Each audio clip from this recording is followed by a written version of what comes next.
So we have this question here, quite excellent by the way, saying, hey, how does the FICM on a Power Stroke 6-liter, how does the inadequacy of supply side voltage have play in a dual alternator setup? Because I should be good, right? I got 140 amp top alternator, I got 120 amp bottom alternator, I should be golden, right?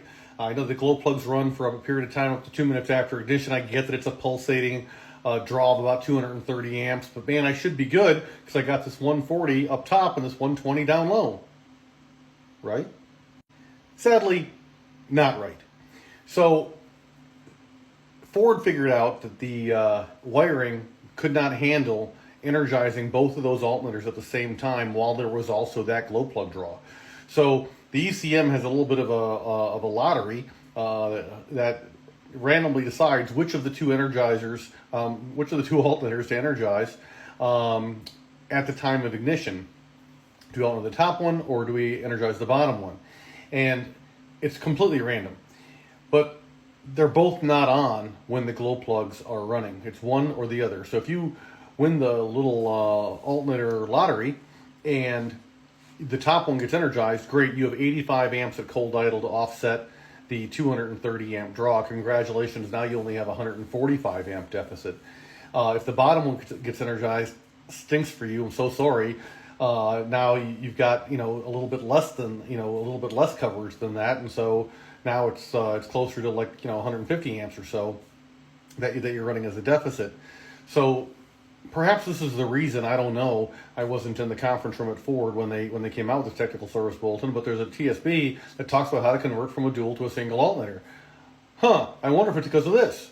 And so what we actually recommend, if you live in a colder climate and you have a Power Stroke 6-liter and you have a dual alternator set up in like your F350 as an example, we recommend, taking both those alternators up out of there and buying a singular, larger alternator that does more at idle. Our fave by far being this 240 amp alternator that does 190 at cold idle, and that way you're covering the vast majority of the 230 amp draw. Now, if you live in Fargo or someplace like Fargo, or you winch professionally or plow commercially with a salt spreader and stuff, and it's just constantly loading on everything.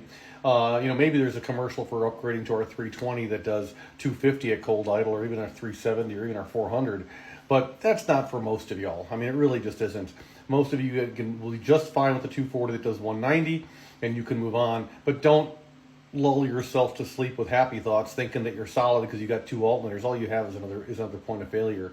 And to make matters worse, because both alternators are not energized all the time, when one of those alternators fails, it's horrible. Because you go from having a battery light one day to not having a battery light the next, and you're like, what in the Sam Hill's going on?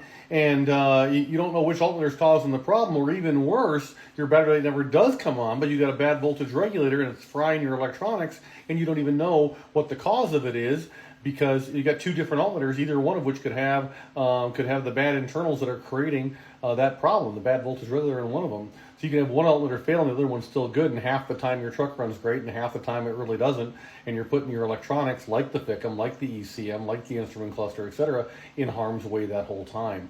So in case it's not intrinsically obvious, I'm not a fan of the dual alternator setup at all. I think that's just a horrible idea. You're just incorporating one more thing to have to jank with, and why would you want to do that? And what you could do instead is just get a singular alternator that's big enough and solve the problem. So I hope this helps. Great question. Thank you so very much for it.